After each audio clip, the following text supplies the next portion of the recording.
The only way to travel is on boat. We're on our way to Venice. We got to get on the boat to go to Venice right now. Going to Venice was exciting. I always heard it was a city on water, so I didn't know what to expect. When I got there, I didn't really believe the city was actually on the water. The boat ride was fun. I never really been on a boat ride like that, so it was a good experience seeing the different places on the water and different houses and stuff like that.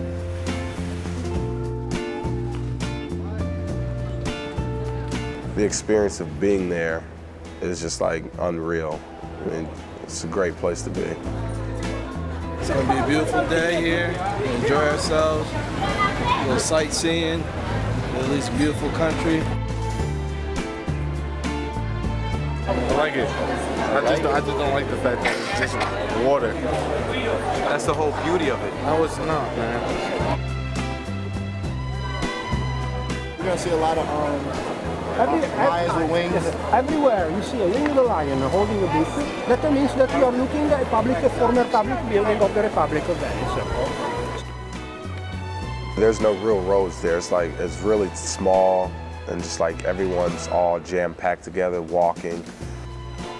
It's crazy the way you could just tour through everything and go across bridges and still look down and see that you're actually on top of water. Where you are from, these guys? Fairfield, Connecticut. What? I didn't see one car the whole time we were there. So I thought that was pretty cool, how you can have a full function city without any vehicles. We went to like the glass house where they made glass, which I've never seen glass made before, which that was like really neat to me. How they just put it in the fire, just bring it out and just start making it. Something you're not used to at all, and just like people actually don't have cars, they drive boats. That's what they have for cars because it's so much water and all the waterways, and I don't know, it's just interesting. Are you on the phone? Never been on a boat ride before like this, so it's a nice experience. Hope it don't tip over. Oh, you need to do that. Just imagine I gotta go to the store, let me hop on this boat. Too weird for me. I like big boats. I don't like little boats. Me on a boat with Rakim and Ryan, I'd be too scared it's gonna sink, so. Didn't realize how shaky it was. Getting in and getting out was pretty tough. Once I sat down, I tried to stay as still as possible, not to rock the boat too much because those things really are tiny. I looked to my right and it was like a hotel right there, and I'm looking like, God, like it's really a hotel like right there next to us on a boat like that. So we was singing R. Kelly. Everybody started chiming in from like the balconies and stuff. That was pretty fun that they actually knew the songs that we were singing. Can't fly away. I believe I can fly. I believe I can fly.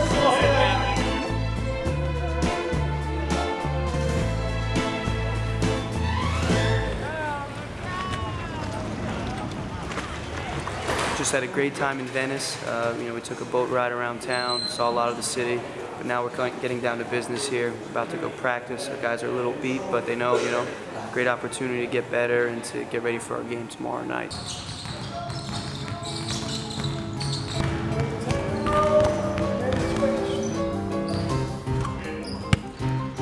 Coach is very conscious of this team getting better and using the time that we have, so we had a little bit of free time, and we spent so much time on the bus, it's probably good to get guys' legs loose a little bit.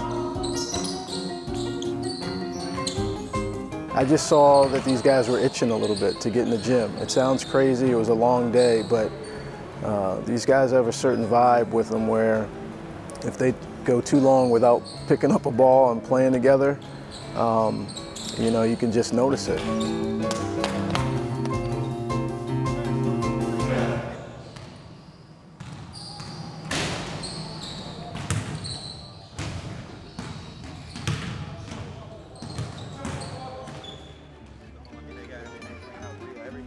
We went to Verona on the way to one of our games.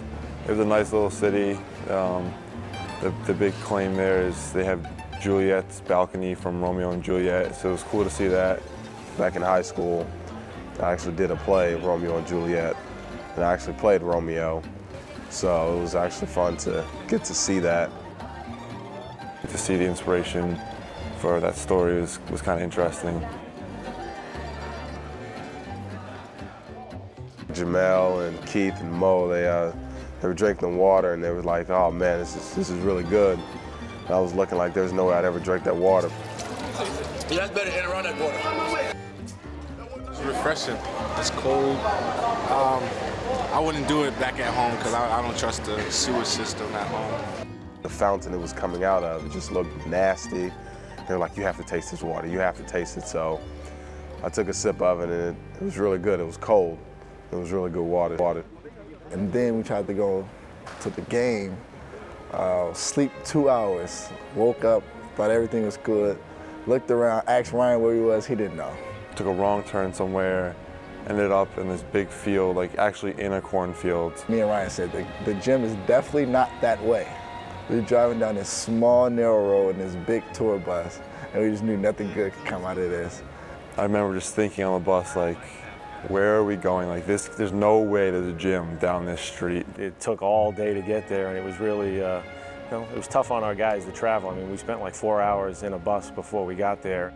Some games you may only have 30 minutes to warm up, and you just have to be prepared for anything.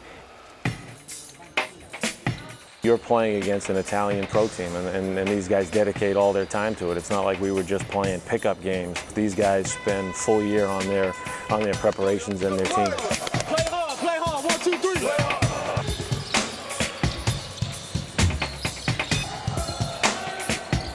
I just felt like they were big, so I had to be faster and smarter.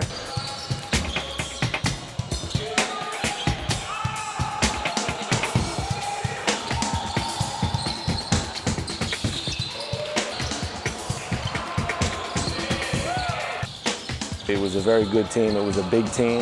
It challenged us a little bit because we hadn't played against that. They're much bigger than us, so we had to put pressure on them, try to make them take a quick shot. I think they was one of the better teams that we did play. They didn't try to do anything that they couldn't do. They ran their system and ran it well. A lot of stuff in the paint was not easy. We had to really work for everything we had in the paint. Got to guard them as a team.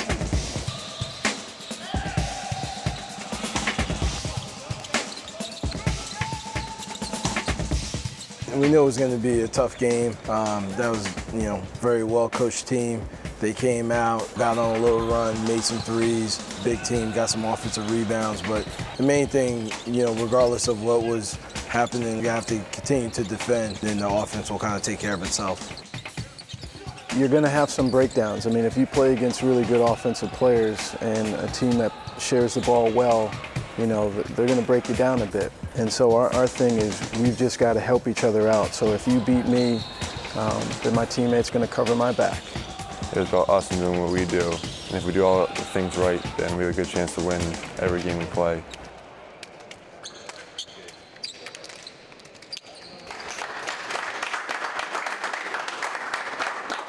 Everything we do counts. From the start to the finish. We're not wasting your time. I'm not here to waste your time. When I say everything counts, I mean everything. I don't mean just basketball. So, yes, we have to box out. We have to make free throws. We've got to make the extra pass. But I also mean handling our business in the classroom. I mean going about our business the right way. When we're in the cafeteria, when we're in the library, when we're in the airport and we're representing Fairfield University. All of those things make you a really good player, a very good team, and above and beyond all that, a really good person. It'd be nice to go 4-0, okay, but right now it's about our effort, okay, coming together.